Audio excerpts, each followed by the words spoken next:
We sauntered off our football field into an uncertain future, bolstered by the confidence and arrogance of youth. Do you recall how you felt then? What your dreams, hopes, and plans were? Were you lost, looking for love and marriage, lonely? Were you excited and scared?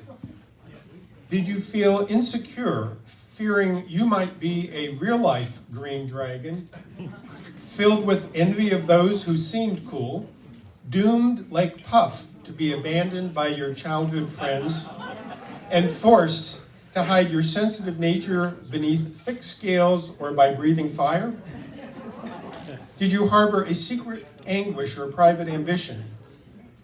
Did you want, yet dread, independence? I sure was buffeted by such feelings. Were you?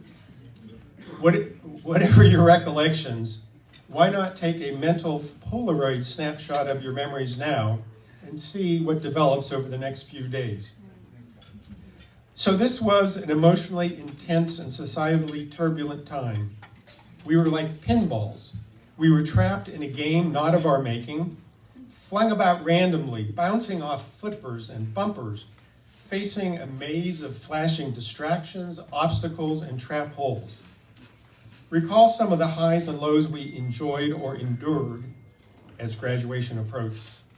Our minds were spinning, exploding, with conflicting thoughts of college or work, the Vietnam War, the draft, racial and gender tensions, cigarettes, alcohol, drugs, sex, rock and roll, and the need to earn money for the long and winding road ahead. During the summer of 1969, which set the stage for our senior year, among other events, we witnessed Woodstock and the moon landing. You probably got to watch Neil Armstrong step on the moon live, while I, an AFS exchange student in India then, had to wait weeks before seeing it on a grainy newsreel at the American consulate. That summer, we also witnessed the Manson murders, Chappaquiddick, The Who's release of Tommy about the pinball wizard whose help we could have used, Mario Puzo's publication of his novel, The Godfather, and arguably strangest of all, the New York Mets, those perennial losers, fought their way to first place in the National League. Those developments were the opening salvo of an onslaught of change. By late spring of 1970, we knew the 1960s were at an end, not just chronologically, but symbolically as well. The me decade of the 1970s was looming straight ahead. During the spring of 1970, which set the stage for our exit from Hamden High, among other events, we witnessed the Cambodian incursion, the resulting riots and Kent State shootings, the Jackson State shootings, the successful failure of the Apollo 13 mission, the first Earth Day, the Stonewall, Augusta, and Hard Hat riots, the lowering of the voting age to 18, and arguably strangest of all, the breakup of the Beatles, which included a dispute about whether John, Paul, or Yoko was the cause. Yikes. Appropriately enough, Valium was the rage, while Let It Be and Bridge Over Troubled Water were two of the biggest hits of that tumultuous, transitional, terrible, and terrific year of 1970. What could we do to ride this cresting wave of change for the next 5 decades? Back in 1970, could you even imagine being over 50, much less being out of Hamden High for over 50 years? Well, let's compare then and now. Some of these contrasts are sad, some are funny, some are just weird. Back then, gas was 36 cents a gallon, and the average new house price was $23,400. But now, to fill up your car with gas, you need another mortgage on your house, and those rates have doubled in the past 9 months. Back then, you were suspended if caught smoking cigarettes anywhere in school. I don't know, maybe in the girls' bathroom or the boys' bathroom, and busted if you were found smoking marijuana anywhere. But now, In many places, you can get arrested for smoking cigarettes, and just about everywhere get a free pass if you're smoking marijuana. Here's a paradox, I just don't get it. Back then, all of us guys looked immature, while all of you ladies looked grown-up glamorous. But now, all of us guys look our age, while all of you ladies look as though you've hardly aged.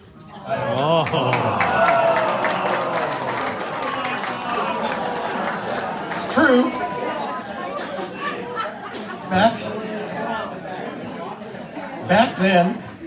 Back then we had one computer in the entire school. That's right. A rifle range in the basement for which classmates regularly brought their rifles into school, and about 2,000 students from 3 grades scrambling in the hallway to get to class.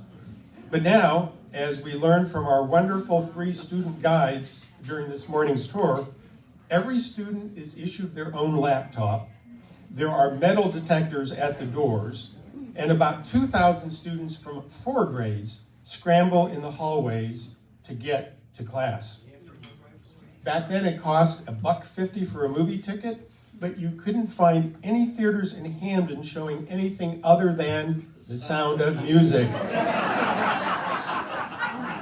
But now with our senior discounts, it costs $11 for a ticket, and you can't find any movie theaters in Hamden. Back then, there were only 4 basic broadcast TV channels, and you had to watch a show at its scheduled time or miss out. But now, there are 400 broadcast TV channels with none worth your time.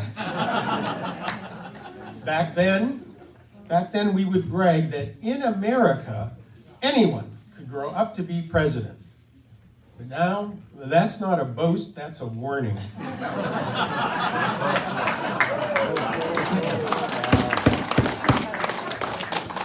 Back then, we desperately wanted to look older than 18 and avoid being carded.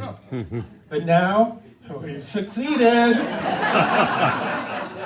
We look older than 18, and we don't get carded when we claim our senior discounts. Back then, the Glenwood Drive-In on Whitney Avenue had the world's best lobster rolls and onion rings. But now, well, Judith and I had lunch there yesterday, and in all honesty, I've got to tell you, it still does. Back then, we lined up in the school hallway for duck and cover drills in case of nuclear war. But now, we line up outside clinics for our next COVID booster shot in case of another resurgence. Back then, doctors told us our aches that they couldn't explain were only growing pains we would outgrow. But now, doctors tell us our aches that they can't explain are arthritis, and good luck outgrowing that. Back then, the country was beset by bitter political divisions, horrible instances of racism, and a host of other awful isms.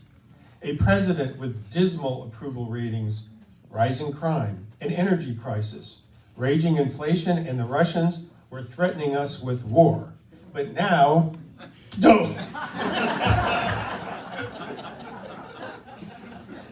shifting to quantitative comparisons, although we had trouble counting, we still had great numbers.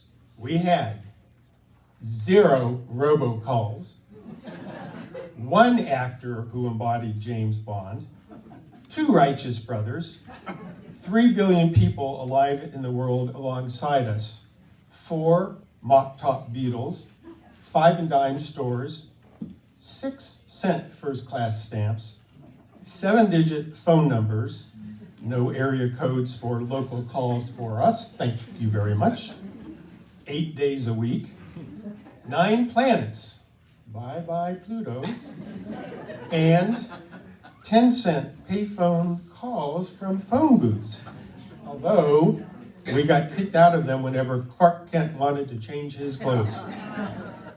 Other things have changed, for sure, if not for better. It used to be crypto was Superman's dog, not a way to lose your life savings. Trolls were creatures that harassed the Billy Goats 3, not nasty denizens of the internet. Chips were made from potatoes, very salty, and you couldn't eat just one.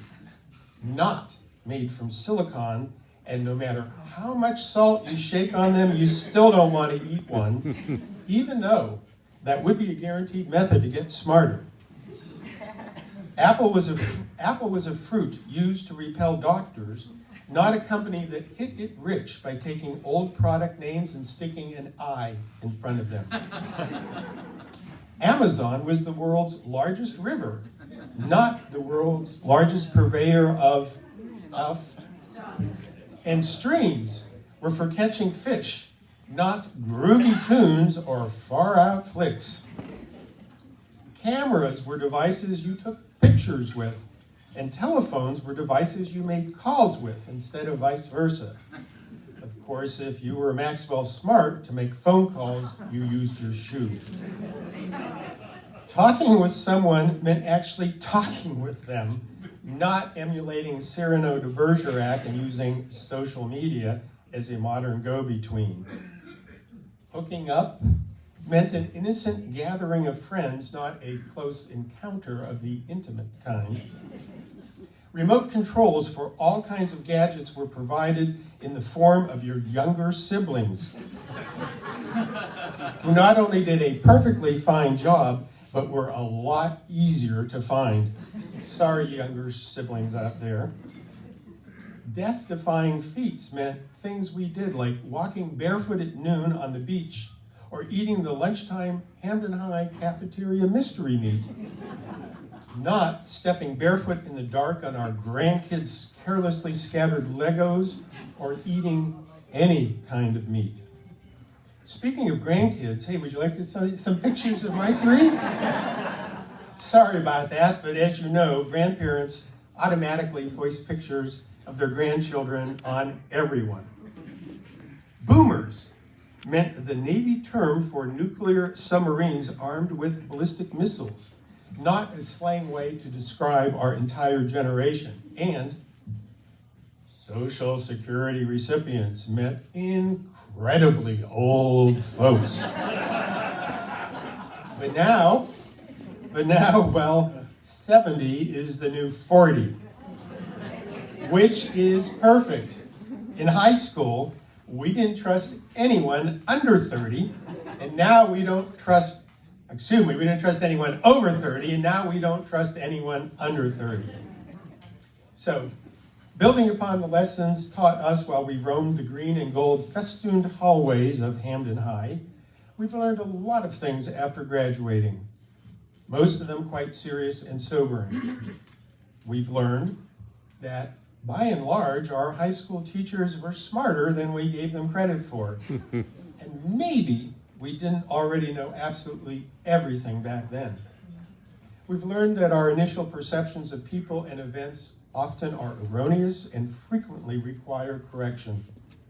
As a small example, it turns out that none of the ancient individuals who taught us at Hampton High were as old then as we are now. We've learned that Einstein only got it partly right when he announced last century that time is a variable, not a constant. What Einstein left out, some genius, yet is glaringly obvious to us, is that the passage of time accelerates exponentially as we grow older. For instance, it once took forever for the last 5 minutes of 7th period to end. It now takes fewer than 5 minutes for us to go from Thanksgiving to New Year's Day. For another example of how startlingly swiftly time moves for us now, consider that dreadful day, 9/11. Somehow, it's already been 21 years since then. To put that into perspective, it only took us 17 or 18 years to advance from birth to high school graduation. We've learned that although family ties and friendships are eternal, family members and friends are only with us for a finite time. Whenever we say hello to someone, we unknowingly also might be saying goodbye, or the reverse. So we try that much harder to remember this fragility, even if that someone is being particularly obnoxious at the moment. We've learned that we can never learn enough, and that looking to the past can illuminate the present and foreshadow the future. It's strange but true that we are as close in time today to when we graduated in 1970 as we were when we graduated in 1970 to that prehistoric year of 1918. Turns out, 1918 was when the Spanish flu pandemic began. How much better would the world be today if we collectively had not forgotten the hard lessons learned back then, but instead used them to prepare for the horrific challenges to come, like COVID-19? We've learned, as that eminent philosopher Yogi Berra said, it's tough to make predictions, especially about the future. During the past 52 years, for better and worse, we've seen amazing technological advances in medicine, genetics, computers, artificial intelligence, communications, and so on. These days, Dick Tracy's fantasy two-way wrist radio and George Orwell's frightfully ubiquitous Big Brother viewing screens are old news. We've cheered the green revolution in farming that has all but ended the threat of global starvation. Yet we've shuddered when warnings of an impending ice age were supplanted by warnings of catastrophic climate change. However, despite the promises made to us by the 1964 World's Fair in New York, how many of you remember going to that? Yes. Yeah, okay. Despite those promises, we still don't have jetpacks and flying cars. Nor, despite NASA's triumphs from 5 decades ago, have we traveled beyond the moon. And we have yet to achieve either our highest aspirations for domestic unity or for international peace. We've learned to our delight that the vibrant and poignant music we grew up with, music that often compelled us to get up and dance or grow up and think, sometimes magically both at once, that music continues after all these years to move us deeply, and it also resonates with subsequent generations. I so envy those of you who are musically talented. The only musical instrument I ever mastered was the radio. Regardless, we were blessed by an abundance of the greatest music ever. Sharing that gift, and a great DJ, sharing that gift with those born later is a big part of our legacy. And as we go forward from here, and however old we may grow, there is lasting wisdom in what the Carpenters sang of back during the summer of 1970. Despite our 70 years and counting in so many ways, we've only just begun. So you may have noticed that some of the things I've said tonight weren't entirely accurate, even though they all spoke to a truthful desire to honor the past, enjoy the present, and embrace the future. I'm going to end by saying a few things I swear are both accurate and true. To begin, we thrive by adhering to our convictions, pursuing our dreams, and celebrating our current age, whatever that might be. Along those lines, it's remarkable that so many of us made it to 70. That required fortitude and good fortune, recalling that we've lost all too many great classmates along the way. Beyond doubt then, we've earned our wrinkles, receding hairlines, crow's feet, girth, and laugh lines. Gotta especially love those laugh lines and all the joy that went into constructing them. Although our physical senses might diminish in some ways with age, they definitely improve in crucial aspects. Our eyes get better. As mirror vision fades, and you can tell from my thick progressive glasses, this has happened to me, we see ourselves and each other more clearly as we really are. Brothers and sisters, in fact, if not in blood. Our ears get better too. I know this firsthand. Years ago, I permanently lost most of the hearing in my right ear overnight. The compensation for that loss was an improved inner comprehension of what was meant, whether it was spoken or unspoken. So as mere volume decreases, we more acutely hear the undertones of words, replete with affection and good humor.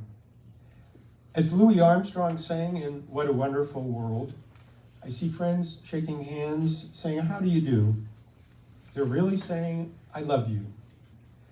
And I guess I'm saying that too. Because every time we assemble for a reunion, it reminds us we are not competitors. We instead are compatriots, fellow survivors of an enthralling era, experienced in an exceptional environment. What a joy it is when we gather and easily make new friends because of all we have in common. What a delight it is to renew connections with classmates as though only moments, not decades, have passed since our last chat. After all, whatever our self-image might have been in 1970, none of us were really outsiders because pretty much every one of us then thought they were outsiders one way or another. What we went through together, and it was a lot, life sure did sock it to us. What we went through brought us and keeps us together. Challenged by life, we all bear the weight of our personal demons, sorrows, and scars, both physical and emotional, unavoidably accumulated over the course of 7 decades, which makes it so comforting to be in such good company, able to lean on each other as we have done going back at least to high school. So, when we head home from here, we will encounter an uncertain future just as we did 52 years ago, but bolstered now by the empathy and understanding of the classmates of our youth. To quote Charles Dickens's Tiny Tim, and not the Tiny Tim who in December 1969, midway through our senior year, at dear old Hamden High, married Miss Vicky on Johnny Carson's show. To quote the original Tiny Tim, God bless us, everyone. In closing, go Green Dragons, and I hope you'll invite me back to talk with you yet again a mere half century from now. Thank you.